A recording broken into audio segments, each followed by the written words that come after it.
Clients who are self-employed usually have a bit harder time qualifying for mortgages.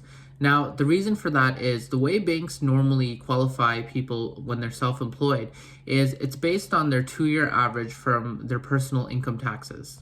Now, where this becomes an issue is that a lot of people who are self-employed don't declare all of their income on their personal income taxes. It's usually kept within their business. So let's take, for example, a doctor who is self-employed. They declared $50,000 in 2020 and $40,000 in 2019. Now, the bank is only going to use an income of $45,000 because that's the average of those two incomes. $45,000 wouldn't be a lot to buy a home. But the good news is that there's now a program that used to be around prior to COVID and was actually stopped due to COVID that has now begun once again. And this allows for clients who are incorporated to actually show income from their business. And that would be then used to help qualify them. So how it works is you get your 2 years company financials that have been prepared by your professional accountant.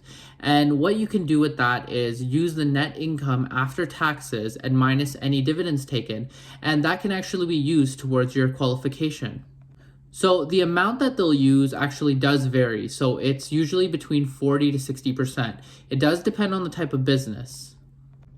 So here you can see the case of the doctor who's only showing about $45,000 on his personal income taxes. Now, with a regular self-employed program, on his mortgage application, he's going to have to put $45,000 because that's all he can really show. However, he is incorporated and his corporation is making a lot more than $45,000. So with this new Self-Employed Plus program, he can use the $45,000 that he's declared from his personal income, and that will be one component. Now, the other component is going to be based on his company financial statements. So his net income on his company financial statements averages out to about $250,000. But he's also taken some dividends, so that is minus from it, and that's $25,000. His total net income then is $225,000 after taxes. Now, the bank will use 40 to 60%, but to be safe, we'll use about 40% just to be on the lower side. That comes to about $90,000. So the total income that he can now use on his mortgage application is $135,000. Now, as we know with this market, $135,000 is going to get you a lot more than $45,000 is.